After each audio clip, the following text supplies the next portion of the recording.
नीरज जी है, संतोष बरकड़े भी है। संतोष बाबू में इधर आगे ही देख रहा था, पीछे ध्यान नहीं गया। वाल्मीकि बहन जी भी है ना? नहीं, जिला पंचायत के अध्यक्ष, जिला पंचायत अध्यक्ष रत्नम जी, दूसरे अध्यक्ष जी, नगर पालिका निगम के अध्यक्ष जी, सारे के सारे मंचस्थ अतिथिगण, यहाँ के इस जिला कलेक्टर कार्यालय के जिलाधीश दीपक जी, आप सब, मैं आज के इस नवाचार के शुभारंभ के अवसर पर हमारी व्यवस्थाओं को सुव्यवस्था में कैसे बदलें, सारे काम दक्षता से करने के लिए आज के इस दौर में यशस्वी प्रधानमंत्री जब नित्य नूतन नवीन अलग अलग प्रकार से सुशासन की परिभाषा को परिमार्जित करते हुए सबको प्रेरित कर रहे हैं, ऐसे में जबलपुर के अंदर हमारे माननीय कलेक्टर दीपक जी सक्सेना ने ये जो नवाचार किया है कि हमारा लैंड रिकॉर्ड अंग्रेजों के ज़माने से लाल बस्ता कपड़े के अंदर टूटे फूटे और कितने प्रकार से उसके अंदर की हालत क्या होती है। मैं एडवोकेट रहा हूँ, मुझे मालूम है कि कागज़ को देखने जाने के लिए, नकल निकलवाने के लिए 87 का मेरा पंजीयन है। मैं जब वकालत के लिए जाता था तो राजस्व कार्यालय कहीं का भी हो सब एक जैसे ही रहते थे। वहाँ का बाबू, वहाँ की व्यवस्था भगवान ही मालिक, लेकिन उस पर आज आपने यहाँ की सुव्यवस्था और इतनी अच्छी व्यवस्था, तो मैं मान के चलता हूँ जो हमारी सरकार बनी, सरकार बनने के बाद हमने भी बहुत सारे नवाचार, आप अंदाज लगाओ, कभी हमारे यहाँ रजिस्ट्री कराओ और नामांतरण के लिए जब तक पटवारी के पास, पटवारी के और पटवारी और तहसीलदार के यहाँ एक आध जोड़ी चप्पल जूते नहीं घिस जाए तब तक नामांतरण क्या होगा। लेकिन हमने उस पूरी व्यवस्था को बदल करके, जैसे आप पंजीयन कराओगे दस्तावेज का और सीधा साइबर तहसील के माध्यम से एक 15 दिन का मही से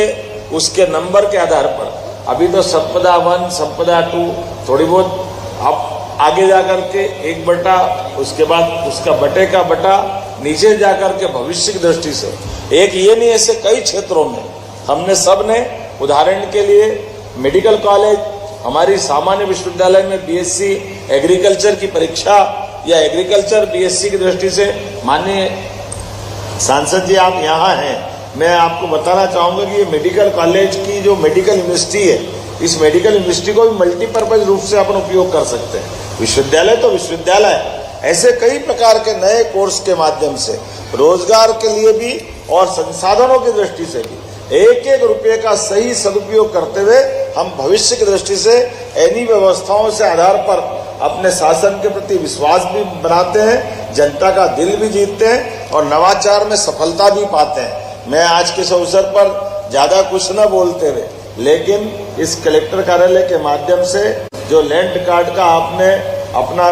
खास करके बाहरी आज के डिजिटलाइजेशन के युग में आपने वहाँ का भी सॉफ्ट कॉपी, हार्ड कॉपी और बाहर का जो आपने पब्लिक, एक तरह से अपने यहाँ ये बड़ी थोड़ी दुविधा की चीज़ भी है, लेकिन ये बात सही कि अंततः सूचना के अधिकार से भी और बहुत सारे प्रकार से भी दस्तावेजों को अब छिपा के रखना ये अच्छी बात भी नहीं मानी जाती, और जब ये पब्लिक में आते हैं तो ज़्यादा अच्छे से उसकी सुरक्षा भी होती। मैं भी कलेक्टर से पूछ रहा था, उनने उत्तर भी अच्छा दिया। उन्होंने कहा साहब जैसे आपके पास कोई सामान है और सामान की सुरक्षा की जवाबदारी तो आपकी है ना, कल से आपका सामान कोई चुरा के ले जाए तो इतनी अलर्टनेस तो हमको भी चाहिए। ऐसे में हमारे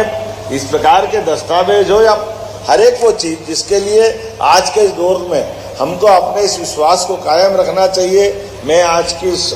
नए प्रकार के नवाचार के लिए बधाई देना चाहूँगा। यद्यपि मैं संक्षिप्त समय के लिए आया था, लेकिन फिर भी 2 बातें आपके बीच में जरूर कहूँगा। आने वाले समय में हमारी सरकार ने ये जो अभी लखन घनघोरिया जी ने मुझे ज्ञापन दिया, उनने कहा वो जिला योजना समिति का गठन नहीं हुआ, बैठक नहीं हुई। हमने कहा जिला योजना समिति का अपना एक ढांचा, अब ढांचे के कमजोर पक्ष ये है, माननीय मंत्री जी, माननीय सांसद जी, माननीय वीडी जी,